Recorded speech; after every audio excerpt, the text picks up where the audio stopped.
Tired of dropping your phone or struggling to prop it up? Meet the PopSockets phone grip with expanding kickstand in black, your new must-have accessory.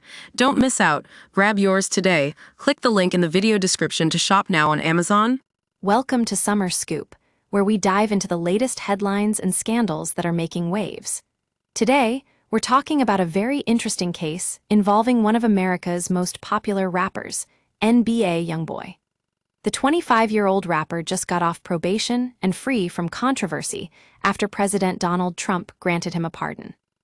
Imagine getting away with a federal crime not because you committed it, but because the president who's supposed to uphold the law decided to step in. That's exactly what happened with NBA YoungBoy, who was convicted of identity theft and forgery in Utah. But before we get into all the details, let's talk about how this pardon came about. According to reports, President Trump issued a batch of clemency actions, including the one that spared NBA YoungBoy from his probation.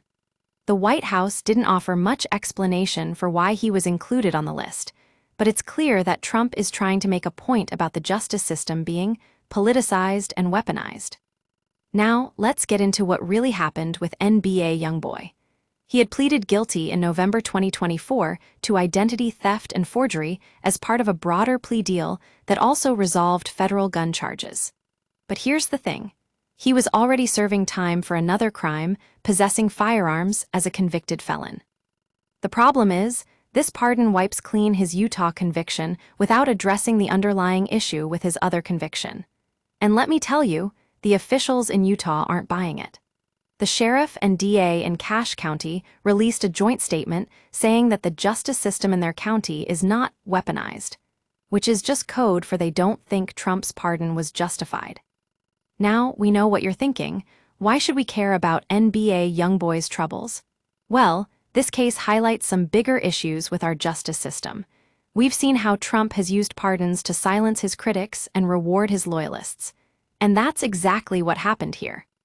But as Summer Scoop, we want to give you the scoop on all the latest news and developments. And today, we're talking about the pardon that's got everyone talking. NBA YoungBoy is shifting back to music after his troubles were behind him, but it's clear that this case will have lasting consequences for our justice system. In fact, it raises questions about who gets pardoned and why. Is it based on politics or justice? We'll be keeping an eye on this story as it unfolds and bringing you updates on Summer Scoop.